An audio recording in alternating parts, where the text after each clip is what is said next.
This is the Amazon, a jungle that is alive, and everything inside it is watching. Here, danger doesn't scream, it breathes. In this jungle, predators don't chase, they wait, and when they strike, there is no escape, no second chance, only death. In the Amazon, some creatures are judged by their size, and that's the last mistake you'll ever make. The golden poison frog might be no bigger than 2 fingertips, barely 3 to 5 centimeters long, but it carries enough venom to kill 10 grown men within minutes. Its skin glows like molten gold under the dim rainforest light, a warning crafted by nature itself. Every inch of it is drenched in batrachotoxin, one of the most powerful natural poisons known to science. One touch is enough to paralyze your muscles, freeze your lungs, and lock your heartbeat, while your mind remains completely awake. You walk through the dense jungle. Raindrops tap on the leaves. Then, something bright catches your eye, a tiny golden spark resting on a root. You step closer. That curiosity is fatal. The frog doesn't leap, doesn't hiss, doesn't move. It doesn't need to. Death waits quietly on its skin. The poison seeps through your fingers.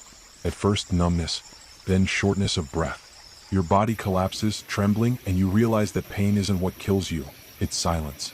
Locals say, asterisk, there are 2 types of gold in the Amazon. One brings wealth, the other, death. Asterisk.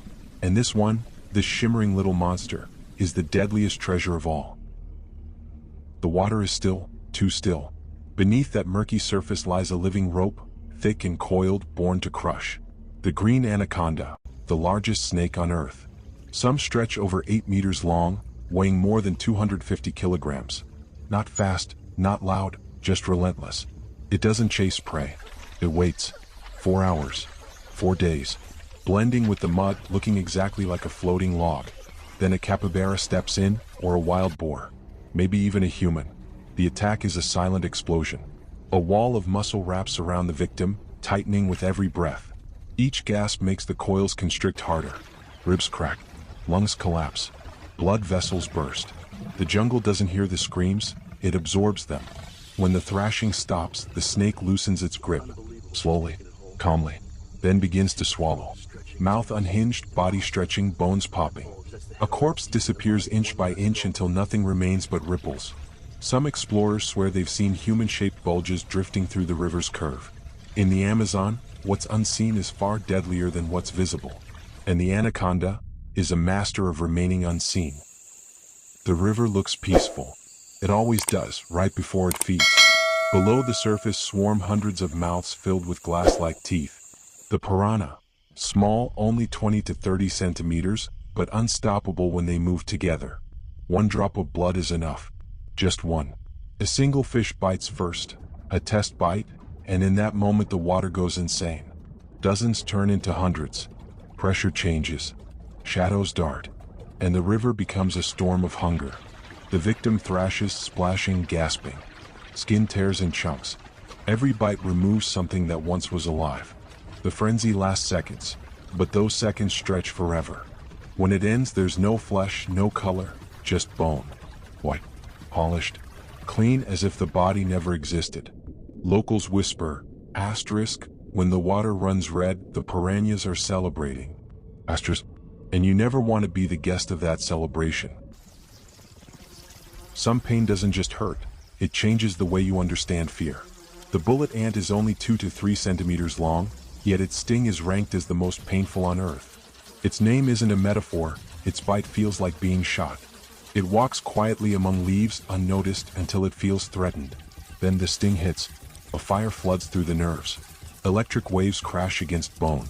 Hands twist. Muscles convulse. Breathing becomes a desperate act. And the torture doesn't fade, it grows. Hours become an eternity of burning agony. Local tribes use them in initiation rituals, gloves woven from hundreds of angry ants. When young warriors insert their hands, the screams echo through the jungle like cries from something not human. The bullet ant doesn't kill you. It teaches you the meaning of suffering. The pain isn't a wound, it's an experience. A reminder that in the Amazon, death is not the worst outcome. Sometimes surviving is. The shadow doesn't need webs. It prefers to walk. The Brazilian wandering spider is one of the deadliest arachnids on Earth. Its legs can span up to 15 centimeters and its venom, neurotoxic, paralyzing, kills before dawn arrives. Unlike other spiders, it hunts instead of waiting. It roams the jungle floor, hides inside shoes, creeps beneath clothes and slips through cracks into homes. A slight movement, a touch of fabric, is enough to awaken it. The attack comes fast, legs raised, fangs bare, then the sting. The venom spreads like liquid fire. Hands tremble, lungs constrict, tongue dries inside the mouth. The world turns narrow, vision tunnels, and breath forgets how to exist. Some victims have woken up paralyzed, aware of everything, unable to scream.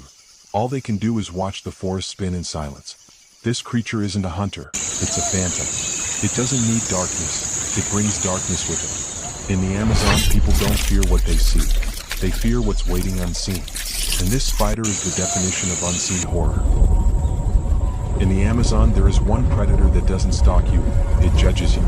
The jaguar isn't just a hunter, it's a verdict delivered in silence. Up to 100 kilograms of pure muscle, armed with the strongest bite force of any big cat on earth. It doesn't roar, it doesn't warn. It simply appears exactly when you shouldn't be there. Most predators go for the neck. The jaguar goes for the skull. Its jaws crush bone the way a human crushes dry leaves underfoot. One bite and the world shuts off. You're walking through dense vegetation. Something feels wrong, but the jungle is full of noises so you're ignored. Then the forest suddenly becomes too quiet. Birds stop. Insects disappear. That's when you know it's already watching. Jaguars don't chase. They let you walk, let you believe you're alone, until your guard drops. Then it strikes from above, dropping like a shadow made of flesh and rage. Claws sink into your back. Air explodes out of your lungs. Before you can scream, the jaws clamp around your head. People say you don't have time to fear a jaguar, but that's a lie. In those last seconds, the final heartbeat feels like an eternity. You realize the jungle wasn't silent. It was listening. To the jaguar, you're not listening. You're trespassing. And the penalty for trespassing in the jungle is always the same. A quiet death, hidden beneath the canopy, swallowed by the rainforest itself. The river at night looks calm, almost inviting. That's how the black caiman hunts, by pretending to be nothing at all. Over 5 meters long, weighing nearly half a ton, it is the largest predator in the Amazon's waters. Its eyes shine like cold embers just above the surface, unmoving, waiting. Most people imagine crocodiles in ambush with a splash. Not this one. The black caiman moves like drifting liquid, silent, patient, ancient. It watches for minutes, hours, sometimes the entire night. Then, when the victim comes close, drinking water, washing hands, stepping in, the river opens its mouth. There is no warning, just force. A jaw snap that delivers over 2 tons of pressure, enough to crush bone instantly. The victim vanishes beneath the surface, dragged into a world of darkness and churning mud. But drowning is not the worst part. It's the confusion, the twisting, the death roll, a violent scream that rips limbs apart, disorients the mind, and shatters the body. By the time the water settles, the jungle is silent again. The black caiman doesn't roar, doesn't chase, doesn't need speed. Its strength is inevitability. The river is its camouflage. Your fear, its weapon.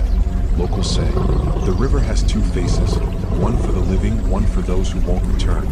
And when the black caiman rises, you only see the second one. In the Amazon, land predators own the day, but the night belongs to the water. And in that water, nothing rules like the black caiman.